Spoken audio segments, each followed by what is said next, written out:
అందరికీ నమస్కారం. నేను భూమిరెడ్డి భాస్కర్ రెడ్డి, హిందూ బంధువుని. మనమంతా హిందూ బంధువులం.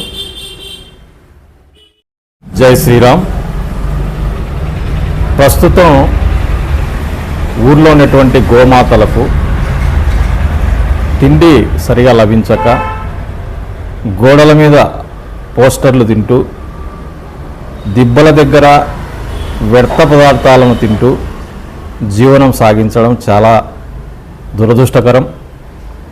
మనం ఈ రకమైన పరిస్థితిని మనందరం కూడా ప్రతి ఒక్కరూ ఒక బాధ్యతగా తీసుకొని ప్రతిరోజు ప్రతి ఒక్క హిందూ కుటుంబం నుంచి ఒక్క ఆకుకూర కట్ట, ఒక 5 రూపాయలు 10 రూపాయలు ప్రతి ఒక్కరూ ఈ రకంగా గోమాతకు తినిపించడం వల్ల గోమాతలు ఈ రకమైనటువంటి వ్యర్థ పదార్థాలు దిబ్బలలో తిరగాల్సినటువంటి పరిస్థితి లేకుండా పోతుందని చెప్పి ప్రతి ఒక్క హిందూ సోదరునికి విజ్ఞప్తి చేస్తున్నాను. ఈ నేటి నుంచి ప్రతి ఒక్కరం కూడా గోమాతలకు 1 కానీ 2 కానీ ఆకుకూరల కట్టలు తినిపించేటువంటి ఒక పద్ధతిని ప్రతిరోజు మనం అవలంబిద్దాం.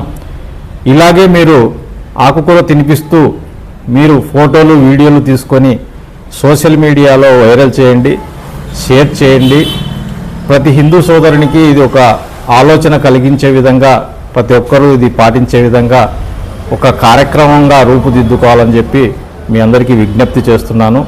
మరీ మీతో కోరుకునేది ఏంటంటే, ఇంట్లో చిన్న పిల్లలతో కూడా గోమాతకు ఈ యొక్క ఆకుకూర తినిపించేటువంటి పద్ధతి చేస్తే భవిష్యత్తులో వారు కూడా, పిల్లలు కూడా గోమాత పట్ల ఈ యొక్క ఆలోచన విధానాన్ని అవలంబిస్తారు.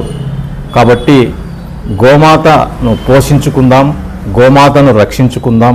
ఇప్పటికే చాలామంది హిందూ బంధువులు గోమాతలకు ఆకుకూర కట్టలు తీసుకొచ్చి తినిపిస్తున్నారు. వారందరికీ ప్రత్యేకమైనటువంటి ధన్యవాదాలు. ఈ రకంగా ప్రతి ఒక్క హిందూ బంధువు కూడా గోమాతలకు ప్రతిరోజు ఒక్క ఆకుకూర కట్ట తినిపించి గోమాతను పోషించుకుందాం, గోమాతను రక్షించుకుందాం. వందే గోమాతరం. జై గోమాత, జై శ్రీరామ్.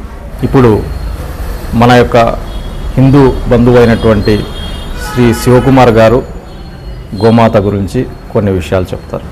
హిందూ బంధువులారా నమస్కారం. నా పేరు యాదవ్ శివకుమార్. ప్రతిరోజు ఒక ఆకుకూర కట్ట గోమాతకు తినిపిద్దాం. మనం చేసే అనవసరపు ఖర్చు తగ్గించుకొని గోమాతలకు అవి సహజంగా తినే పదార్థాలు, ఆకుకూర కట్టలు, తవుడు, బెల్లం, వీటిని తినిపిద్దాం. గోమాతను రక్షించుకుందాం. జై శ్రీరామ్.